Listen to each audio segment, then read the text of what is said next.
Good evening, America. My name is Lou Curtis, and I'm here in the studio today with Roger Anderson, wealthy Texas oil tycoon. I'm also the proud owner of the largest gun collection west of the Mississippi. Shaka Kananobu. Yes, I immigrated from Japan about 20 years ago, and my son is currently deployed in Afghanistan. And Lucy, who neglected to give me a last name. I reject the patriarchy because men are ignorant. We're here today to discuss the topic of American exceptionalism. Let's get started. Alright guys, now what are your thoughts on the American economy? I think the American economy is better than what people generally say. It's quite large and it helps with other countries' economies, like China. Without us, they probably would be in a hole. Well, I believe that the American economy has gotten too out of hand. I mean, we're $1.3 trillion. We owe $1.3 trillion to China alone, and we're $18 trillion in debt. But the majority of that debt is to the American people in the form of savings bonds. Okay, but as well as being $18 trillion in debt, the American economy doesn't help small business owners with growing their businesses. It hurts them because of how out of hand it's gotten. You know, Roger, while I agree with many of your points, I don't ever think being $18 trillion in debt is ever a good thing. What do you have to say? Well, obviously, $18 trillion, that's a lot of money. That's not a good thing. And small businesses do get hurt a lot, but the economy's still huge. I mean, compared to like Belgium or Switzerland, I mean, it's pretty big. So I don't think there's that much of a problem as you seem to make it. So. Do you guys think the American military contributes to American exceptionalism? I think the American military is the greatest in the world. We have lost no wars that I can think of, and we're the best at protecting our own people. Well, if you think that killing other people is considered winning, then sure, we've won a lot of wars. I'd also have to agree with him because, I mean, with all the advances with like drones and stuff, it puts a lot of people in safer places because like people like my son, they don't have to go out there and get shot at. They can use a drone instead. So that's a lot safer. Okay. Personally, I just disagree with the military altogether. I mean, we fight to kill. There's no point in killing another human being. It shouldn't happen. We fight for a purpose. We think of World War II. We didn't just go into that fight because, hey, we wanted to kill people. We went into that fight saying, hey, these guys are doing terrible things to people. Might as well stop them. And the only way we could stop them was by military action. Yeah, okay. But I think that we spend way too much money on the military, and we should give that money to some better purposes, like the feminist movement and the children of Africa. Yeah, but a lot of the money we do spend on our military is trained to do humanitarian things too, not just kill people. I mean, we help during like tidal waves and stuff. We help those communities, so... Some good points were brought up. Now, do you think racism is still a problem in American society? I think that now we have a case of sort of reverse racism, from what it used to be at least. We are favoring the minorities over the Caucasian people. Take affirmative action, for instance. Minorities pay less for tuition than state citizens of said state. Yeah, I actually have a second son. He just got accepted into college. But when he was college hunting, we were talking about affirmative action, and it almost seems sort of demeaning to minorities because it kind of says you can't do it yourself, so here we'll help you. I mean, it's also targeting people based on their skin color. I mean, I actually find that kind of offensive in itself. I think racism is a huge problem in the United States still. But I believe that affirmative action gives the minorities a better chance of achieving a higher position in the workplace, like most Caucasian men are able to do. It's supposed to be the country of equal opportunity, not the country of favoritism towards specific races. Yes, but from what we have dealt with in the past, I think it is right to be favoring those that are different. That's racism in itself. I agree, Lucy. I think it gives minorities a more equal footing when applying to college. Now, going off of our racism conversation, do you guys think that sexism is still a prevalent problem in American culture?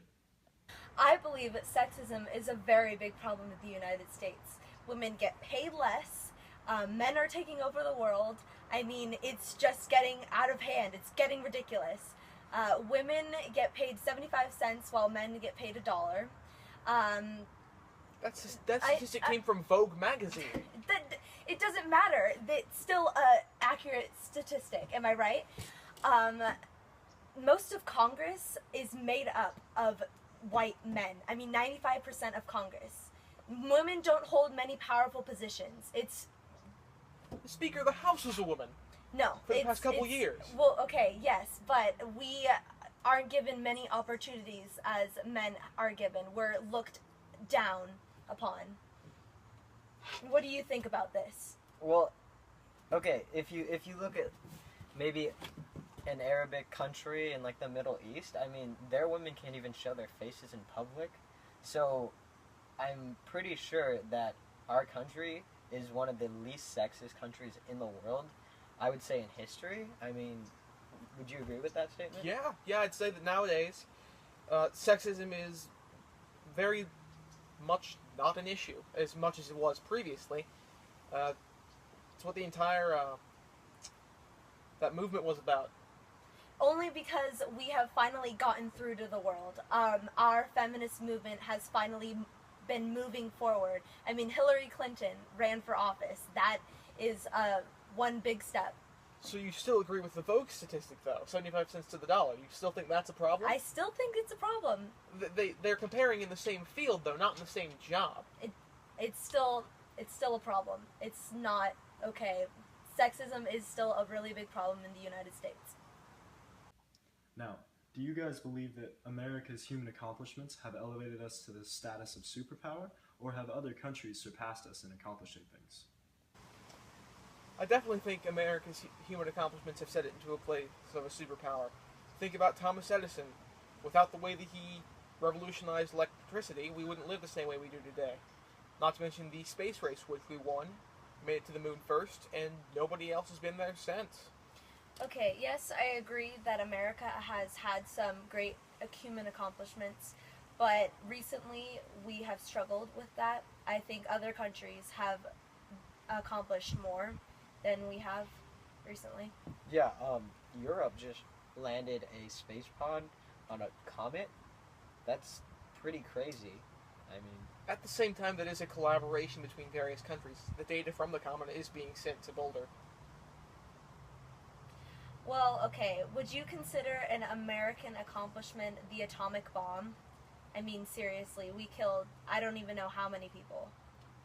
well, it was used for good reason. I mean, we were at war, and a lot more people would have died if we hadn't used that. So, I would say yeah, because you actually saved a ton of lives.